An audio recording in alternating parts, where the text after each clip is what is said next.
Tidak lama setelah Tupac berkelahi di lobi MGM sama Orlando, Suge ini sempat juga berhenti berkelahi juga. Kan dia bantu kawannya nih, Tupac Shakur. Tupac berhenti kelahi, dia pun berhenti kelahi. Nah, waktu itu Suge langsung membuat panggilan telepon ke orang yang tidak dikenal, Wak. Nah, dari teleponnya dia dipercaya mungkin si Suge waktu itu bilang, "Woi, udah kelar ya nih aku kelahinya, siap-siap kalian," kayak gitu. Gitulah pokoknya kira-kira. Hai, wassalamualaikum warahmatullahi wabarakatuh. Terima kasih sudah klik video ini. Oke, jadi di malam Rabu ini aku akan menceritakan sebuah kisah rapper yang sangat terkenal di era 80-an sampai 90-an akhir. Dan rapper ini adalah salah satu artis musik terlaris sepanjang masa, Wak. Dia sudah menjual lebih dari 75 juta rekaman di seluruh dunia. Dan musisi ini siapa lagi kalau bukan Tupac Shakur. Nah, walaupun Tupac paling terkenal karena karir rapnya, Wak, sebenarnya dia ini juga seorang aktor berbakat, penyair dan juga advokat belak-belakan, Wak, untuk orang kurang mampu yang diabaikan di Amerika, khususnya untuk orang-orang kulit hitam, Wak. Tapi sayangnya di saat karirnya Tupac ini lagi naik-naiknya, dia malah dihilangkan nyawanya. Dan pelaku dari tindak kejahatan ini pun sampai sekarang nih, Wak, ya, masih belum terungkap. Sampai-sampai banyak orang yang berspekulasi nih tentang siapa sih dalang sebenarnya dalam tindakan penghilangan nyawanya Tupac Shakur. Jadi tanpa berlama-lama lagi kita langsung masuk aja ke kisah tentang Tupac Shakur. Check it out.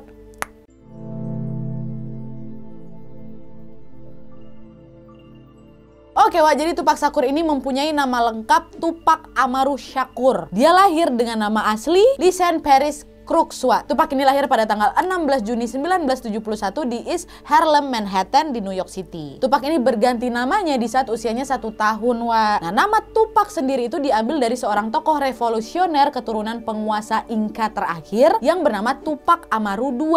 Nah, ibunya Tupac Shakur yang bernama Afeni Shakur menjelaskan bahwa dia ini ingin Tupac memiliki nama revolusioner, dan Afeni juga ingin Tupac ini tahu bahwa Tupac adalah bagian dari budaya dunia dan bukan hanya bagian dari sebuah lingkungan aja. Dan Tupac ini juga dikabarkan sangat dekat, Wak, sama mamanya ini. Sedangkan sama ayahnya dia tidak sama sekali. Malah di beberapa portal, Wak, dikabarkan kalau Tupac ini tidak tahu siapa ayah kandungnya. Karena di saat Afeni ini hamilin Tupac, Afeni dikabarkan mempunyai seorang suami yang bernama Lumumbu Shakur. Tapi entah gimana ceritanya Lumumbu ini percaya bahwa Tupac bukanlah anak kandungnya. Nah, semenjak itulah Afeni dan Lumumbu ini pun berceramai. Dan ada juga dari beberapa portal berita yang mengabarkan ayah kandungnya si Tupac ini bernama Billy Gartland, Wak, yang juga merupakan teman mamanya. Hingga 2 tahun setelah kelahiran Tupac, akhirnya Afeni ini menikah lagi dengan saudaranya Lumumbu yang bernama Mutulu Shakur. Dan dari pernikahan Afeni dengan Mutulu, Tupac memiliki saudara tiri yang lebih tua darinya yang bernama Moprim Shakur, yaitu anaknya Mutulu dengan istri sebelum Afeni, dan saudara tiri yang berusia 2 tahun lebih muda bernama Sekiwa Shakur, yaitu anaknya Mutulu dengan Afeni. Ya, nah orang tua Tupac Shakur, Afeni Shakur, mamanya, Billy Gartland dan juga Mutulu Shakur ini pernah, Wak, menjadi anggota partai Black Panther yang aktif di New York pada tahun 1960-an waktu itu. Dan Black Panther ini adalah partai yang mempunyai agenda untuk mengawasi perilaku petugas kepolisian dan juga menentang kebrutalan polisi, kayak gitulah, Wak. Jadi memang dari circle-nya Tupac Shakur ini ya banyak pejuang juga gitu. Pejuang yang memperjuangkan keadilan bagi orang kulit hitam khususnya pada era itu. Jadi nggak heran kalau Tupac pun juga ikut menyuarakan ketidakadilan sosial melalui lirik-lirik lagunya. Ya, kemudian pada tahun 1984 Tupac ini bersama keluarganya pindah ke Baltimore, Maryland, Wak. Dan di Baltimore ini Tupac bersekolah di Roland Park Middle School dan juga kemudian bersekolah di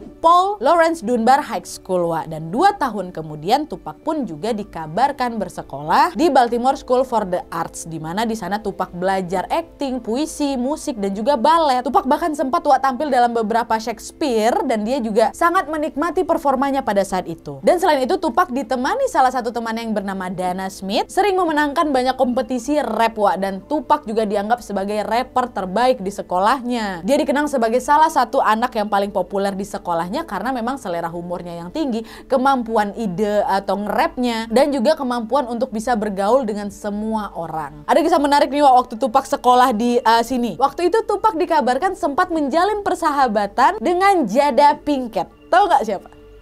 Istrinya Will Smith, wah, bersahabat dulu sama Tupac Shakur. Jadi pada saat itu Jada ini sempat menjadi subjek dari beberapa puisinya Tupac loh. Dalam film dokumenter Tupac Resurrection, Tupac pernah berkata, Jada adalah hatiku, dia akan menjadi teman seumur hidupku. Dan Jada sendiri juga memanggil Tupac sebagai salah satu teman terbaiknya. Nah, sebuah puisi juga sempat ditulis oleh Tupac Shakur berjudul Jada. Dan juga ini muncul dalam bukunya juga. Dan di saat Tupac bersekolah di Baltimore School ini, banyak guru yang percaya bahwa Tupac akan menjadi orang yang sukses. Bahkan dikabarkan beberapa gurunya Tupac ini sudah mempersiapkan rencana untuk Tupac ke depannya gitu loh. Tapi sayangnya rencana ini tidak bisa direalisasikan oleh guru-gurunya Tupac karena pada tahun 1988 Tupac ini harus pindah lagi ke Marin City, California karena pada saat itu keluarga Tupac sedang mempunyai kesulitan finansial. Jadi dia dan keluarganya di sana tuh diusir gitu loh dari tempat tinggalnya. Dan di Marin City ini Tupac tinggal di sebuah komunitas kecil yang terletak sekitar 8 km utaranya San Francisco. Dan di sana Tupac bersekolah di SMA Tamalpais, di mana Tupac melanjutkan hobinya untuk tampil di beberapa produksi teater. Itulah sedikit latar belakangnya Tupac di masa sekolahnya. Sekarang kita masuk ke awal karir Tupac Shakur.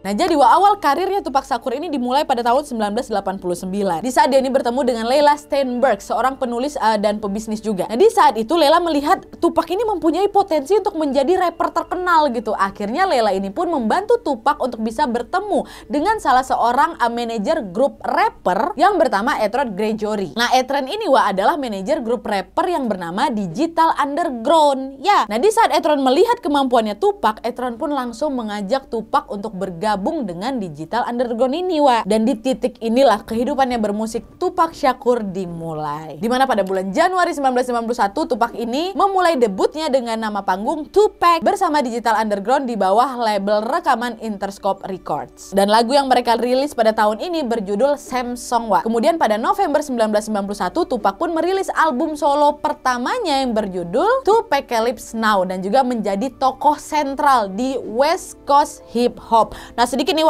cerita tentang West Coast Hip Hop ini karena informasi ini perlu kali dimengerti buat kalian biar informasi yang akan aku ceritakan ke depan itu nggak kebingungan gitu ya. Nah, jadi di Amerika itu gampangnya macam ada dua kubu lah gitu. Nah, kubu pertama ini West Coast Hip Hop, terus kubu kedua East Coast Hip Hop.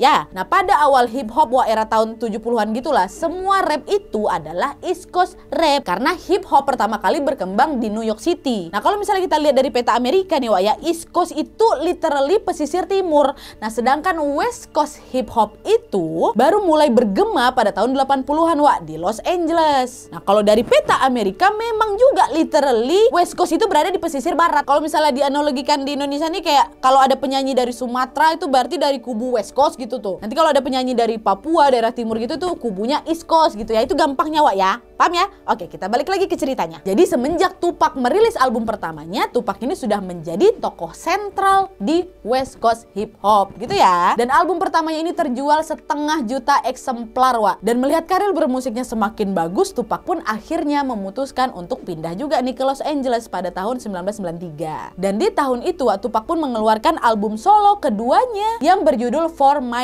Niggaz, Nigas kalau misalnya dibaca itu ya. Sembari juga mengadakan banyak konser untuk bisa memasarkan album barunya ini. Dan menurut beberapa portal berita, Tupac pun memulai pertemanannya dengan salah satu pentolan rappernya East Coast yang bernama Notorious Big atau juga sering dipanggil Biggie. Ya, dan di saat itulah mereka dikabarkan mempunyai pertemanan yang baik-baik saja. Kalau Tupac main ke New York, dia pasti singgah tuh ke tempatnya si BG. Begitu juga sebaliknya, di saat si BG dia lagi main ke Los Angeles, pasti nanti ke rumahnya si Tupac atau main ke tempatnya Tupac gitu. Jadi memang nggak ada masalah nih ya, dua orang ini walaupun dari sisi yang berbeda. Hingga akhirnya persatuan pertama mereka ini pun terjadi. Jadi ceritanya waktu itu Tupac sama BG ini diajak untuk menggarap sebuah proyek yang sama Nah, kejadian yang menyulut pertengkaran itu terjadi pada tanggal 30 November 1994 di mana pada saat Tupac Shakur masuk ke lobi Quad Recording Studios di Manhattan untuk bisa merekam proyek bersama BG ini di saat Tupac masuk lobi, tiba-tiba saja Tupac ini bertemu dengan 3 orang perampok. Nah, para perampok itu langsung ke Tupac dan pada saat itu Tupac mencoba melawan juga, tapi sayangnya Tupac tertembak. Tupac langsunglah dilarikan ke rumah sakit Bellevue kan, dan dioperasi selama kurang lebih 3 jam. Dan menurut para dokter di rumah sakit Bellevue ini Tupac menerima 5 luka tembak, 2 kali di kepalanya, 2 kali di selangkangannya, 1 lagi di lengan kiri entah kanannya. Dan setelah 3 jam operasi, Tupac langsung minta keluar nih sama rumah sakit. Marah dia kan, siapa yang berani melakukan ini? Dan di saat itu Tupac menuduh lah seorang laki-laki yang bernama Sean Combs atau PDD Andre Harrell dan juga BG Tupac menuduh mereka bertiga ini sudah menjebak dia. Ini tiga orang ini semua orang East Coast Jelas waktu dengar itu orang-orang East Coast ini langsung membantah lah tuduhannya Tupac kan. Karena hal itulah yang membuat hubungan antara West Coast sama East Coast ini pun menjadi tegang. Dan ketegangan antara kedua belah pihak ini pun diperkeruh di saat Tupac ini memutuskan untuk bergabung bersama Death Row Records atau DRR pada tahun 1995, sebuah label rekaman di Los Angeles. Nah, salah satu founder label rekaman ini adalah Marion Suge Knight Jr. atau yang akrab dipanggil Suge Knight Ya, ini foundernya nih. Nah, Suge Knight lah yang sudah mengajak Tupac untuk bergabung bersama DRR. Dan bersama DRR tepatnya pada tanggal 13 Februari 1996, Tupac pun secara resmi merilis sebuah album double disc-nya yang berjudul All Eyes on Me, yang menampilkan hits How Do You Want It dan California Love. Dah, pertama baik-baik aja tuh sama East Coast, bersahabat kan? Sama BG, tiba-tiba terjadilah perampokan itu. Tupac nggak senang, dia tuduhlah orang East Coast yang sudah mau menjebak dia dengan penembakan itu. Baru setelahnya dia pun tidak menjalin lagi persahabatan dengan East Coast dan langsung masuk ke rekaman di RR ini. Punyanya siapa? Suge Knight. Ya.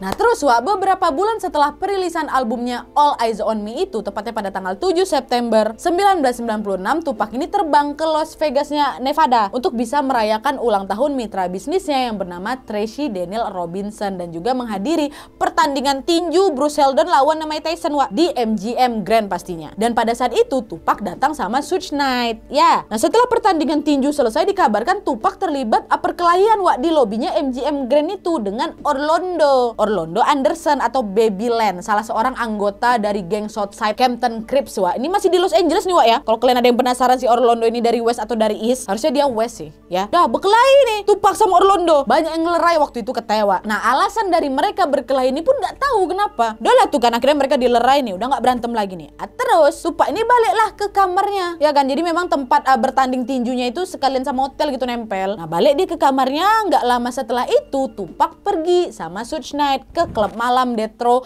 Records yang bernama Club 662 dengan menggunakan mobilnya Suge Knight. Dah, gila mereka berdua nih. Terus sekitar jam 11.15 malam di saat mobil yang dikendarai Suge dan Tupac ini berhenti di lampu merah, ada sebuah sedan Cadillac model terbaru lah warna putih gitu berhenti. Di sebelahnya mobilnya Tupac yang lagi ditumpangi Tupac maksudnya. Tiba-tiba aja kaca mobil Cadillac itu turun dan seseorang langsung menembaki senjata ke arah Tupac. Tupac tertembak sekali di lengan, sekali di paha, dan 2 kali di dada. Dan dengan 1 peluru yang masuk ke paru-paru kanannya. Sedangkan Suge Knight yang di sebelahnya itu hanya terkena pecahan peluru aja di kepalanya gitu. Dan pada saat itu Tupac pun langsung dilarikan ke University Medical Center of Southern Nevada. Dan setelah seminggu berjuang, tepatnya pada tanggal 13 September 1996, Tupac meninggal dunia Dan penyebab resmi kematian Tupac adalah gagal nafas dan juga henti jantung yang memang berhubungan dengan beberapa luka tembak yang memang dimiliki sama Tupac Shakur. Dan tubuh Tupac Shakur pun langsung dikremasi keesokan harinya Oke, jadi pelaku dari penembakan tuh nggak ketangkap Nggak. Ironisnya sampai sekarang pun tidak ada seorang pun yang dijadikan tersangka oleh pihak kepolisian Nah karena tidak ada yang dijadikan tersangka ini, jadinya banyaklah itu teori-teori yang berseliweran di media tentang siapa pelaku atau atau dalang yang telah menghilangkan nyawanya Tupac Shakur. Nah sekarang baru kita masuk ke beberapa teori-teorinya ya. Check it out.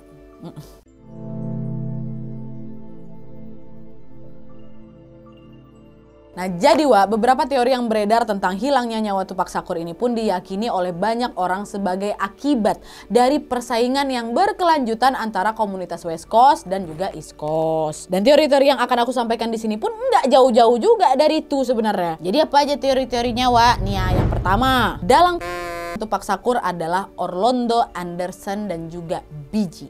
Ya, siapa Orlando? Yang berkelahi dekat MGM. Siapa BG? Kawan pertama yang rapper. Oke, nah orang yang menyebarkan teori ini adalah mantan jurnalisnya LA Times Wak yang bernama Chuck Phillips. Nah Chuck ini percaya bahwa Orlando Anderson dan juga BG atau salah satu pentolan rapper dari East Coast ini, teman pertamanya si Tupac ya, mereka lah yang bertanggung jawab atas tindak penghilangan nyawanya Tupac Shakur. Chuck ini telah menyelidiki kejadian Tupac Shakur selama setahun dan dari penyelidikannya dia dapat mengambil beberapa kesimpulan Wak. Kesimpulan pertama, anggota Southside Crips, ini gengnya Orlando nih Wak, telah menembak Tupac Shakur sebagai pembalasan atas pemukulan Tupac terhadap Orlando Anderson di MGM Grand itu. Terus kesimpulan kedua adalah Orlando Anderson sendirilah yang menembak Tupac Shakur. Terus kesimpulan ketiga, BG ini telah membayar $1 juta kepada Orlando untuk bisa menghilangkan nyawanya Tupac Shakur. Nah motif BG ini Wak adalah karena sudah berseteru dengan Tupac sepanjang tahun. BG sama Tupac ini memang selama berkawan suka bertengkar verbal juga Wak, melalui lagu yang tidak pantas. Contoh lagunya tuh apa? Beberapa waktu setelah Tupac ditembak pertama kali itu gegara perampok itu, BG langsung mengeluarkan lagu yang berjudul Who Shoot Ya, yang salah satu liriknya tuh ada kayak kata-kata didn't I tell you not to fuck with me gitu. Dan menurut Tupac lagu itu ditujukan untuk dia gitu. Tupac pun akhirnya mau balas dendam juga tapi dengan mengeluarkan beberapa lagu yang ditujukan untuk BG. Nah salah satu lagunya itu berjudul Hit Them Up, dimana ada lirik nih yang mengatakan Tupac pernah istrinya BG yang bernama Faith Evans. Nah jadi itulah dia kesimpulannya dari si Chuck Wak. Dan menurut Chuck, anehnya baik BG maupun siapapun yang terkait dengan BG ini Wak tidak dimintai keterangan oleh polisi loh. Sedangkan Orlando Anderson aja pada bulan Mei 1998 dia ditembak mati Wak. Dan sampai kematian juga Anderson ini menyangkal bertanggung jawab atas kematiannya Tupac Shakur dan tidak pernah didakwa apapun. Itu teori pertama. Ya, teori keduanya adalah dalangnya adalah siapa? Suge Knight, orang yang bersama Tupac Shakur di malam itu, dalam mobil itu. Nah teori kedua ini Wak datang dari mantan detektif LAPD yang bernama Russell Poole. Nah Russell ini Wak percaya bahwa Suge Knight lah yang telah mengatur penghilangan nyawanya Tupac Shakur. Karena dia adalah satu-satunya orang yang berada di mobil yang sama pada saat kejadian. Kalau kalian lupa Suge ini siapa? Dia tuh founder label rekaman Death Row Records Wak, yang diterima sama Tupac Shakur setelah perampokan tuh. Nah ini foundernya, salah satu foundernya. Walaupun memang pada saat itu Suge juga terkena dalam penembakan, detektif Russell percaya bahwa Suge Knight memiliki beberapa motif untuk menghilangkan nyawanya si Tupac Shakur. Motif pertama, Suge Knight ini ternyata Wak memiliki hutang ke Tupac Shakur dan kabarnya hutang Suge ini mencapai $3 juta. Nah teori ini Wak diperkuat oleh fakta bahwa Afeni Shakur, ibu Tupac, menggugat DRR atau Death Row Records dan juga Suge Knight pada tahun 97 karena sudah salah menangani dana dan juga mengambil jutaan dolar dari Tupac Shakur. Terus motif keduanya, Tupac sebelum kematiannya sudah berniat untuk keluar dari DRR Record ini, label milik si Suge ini. Nah kalau Tupac sampai betul-betul keluar nih, diperkirakan Suge akan mengalami kerugian yang sangat besar. Dan selain dari dua motif tadi, ada juga beberapa pernyataan yang memang dapat memberatkan Suge Wak. Apa aja? Yang pertama, tidak lama setelah Tupac berkelahi di lobi MGM sama Orlando, Suge ini sempat juga berhenti berkelahi juga. Kan dia bantu kawannya nih, Tupac Shakur. Tupac berhenti kelahi, dia pun berhenti kelahi. Nah waktu itu Suge langsung membuat panggilan telepon ke orang yang tidak dikenal Wak. Nah dari teleponnya dia dipercaya mungkin si Suge waktu itu bilang, "Woi, udah kelar ya nih aku kelahinya, siap-siap kalian," kayak gitu. Gitulah pokoknya kira-kira dia sempat membuat panggilan keluar untuk orang yang tidak dikenal. Nah, itu yang pertama. Yang kedua, Wak, Suge ini yang paling bersikeras agar Tupac ikut dengannya di mobilnya waktu mau pergi dugem tuh. Baru setelahnya kan para penembak berhenti di samping mobil dan menembakkan senjata di sisi di mana Tupac duduk. Nah, banyak nih yang berpendapat bagaimana si penembak ini bisa tahu kalau disitulah Tupac duduk. Kan bisa aja Tupac yang ngendarain kan di sisi lain. Ini mobil loh, bukan motor. Mobil pas di samping Tupac. Ini bisa tepat jika apa? Jika ada yang memberitahu si penembak lah di mana posisinya si Tupac pasti. Terus yang ketiga, Wak, Orlando Anderson sempat merubah kesaksian awal. Pada awalnya, Suge juga ikut berkelahi, tetapi kemudian mengatakan bahwa Suge mencoba melerai perkelahian, Pak. Nah, banyak orang yang percaya bahwa perubahan ini pun terjadi karena Orlando sudah menerima imbalan dari Suge. Terus yang keempat, Wak, Russell juga mengklaim luka peluru yang diterima Suge malam itu tidak pernah diverifikasi oleh rumah sakit, polisi, atau saksi saksi lain. Jadi nggak ada nih yang tahu kalau dia betul-betul yang ketembak tuh enggak ini. Dan hasil ini juga bertentangan dengan laporan di tahun 2014 dari mantan sersan polisi Las Vegas yang bernama Chris Carroll yang mengatakan bahwa kepala Suge Knight berdarah-darah di saat Chris menghampiri mobil mereka pada saat kejadian itu. Chris juga menyebutkan bahwa Suge tidak acting di saat tertembak, Pak. Nah, dari pernyataan ini, Wak, banyak yang bilang kenapa sih Chris harus bilang Suge tidak acting? Pernyataan itu kan terdengar seperti kayak pernyataan yang sudah disusun dan sudah direncanakan kan? Seperti seseorang telah membayar si Chris ini untuk mengatakan pernyataan itu. Orang nggak ditanya ngapain kok tiba-tiba heboh bilang gitu loh maksudnya. Nah, itu teori kedua. Sekarang kita masuk ke teori ketiga. Teori ketiga adalah dalangnya adalah Sean Combs alias PDD. Nah, teori ketiga ini datang lagi dari detektif LAPD yang lain yang bernama Greg Kading, Wak. Greg ini percaya bahwa PDD, masih ingat kalian PDD siapa? Orang yang pernah dilabrak sama si Tupac itu loh, Wak. Yang 3 orang itu, Biji sama satu lagi Andre itu mah. Nah, ini salah satunya. Dan dia ini juga CEO dari label rekamannya East Coast. Nah, Greg ini percaya bahwa PDD ini sudah mengatur tindak penghilangan nyawa kepada Tupac Shakur. Nah, detektif Greg ini, Wak, sempat mewawancara salah seorang anggota geng Crips yang bernama Kate Davis. Ini gengnya si PDD nih. Nah, saat itu Kate mengaku PDD telah membayarnya $1 juta untuk menghilangkan nyawa Tupac Shakur dan juga Suge Knight. Nah, Kate mengaku bahwa Orlando Anderson yang merupakan keponakannya Kate ini adalah orang yang menarik pelatuknya. Dan Davis juga mengaku berada di dalam mobil ketika Tupac itu ditembak. Nah, Kate mengklaim bahwa motif PDD ini adalah karena dia takut Suge Knight akan menyerang mereka lebih dulu. Dan Tupac ini sebenarnya hanya dimasukkan ke dalam list karena PDD ini kesal sama lagunya Tupac yang Hit 'Em Up itu, Wak. Nah, di saat pernyataan Kate ini mulai tersebar di media nih, PDD pun langsunglah membantah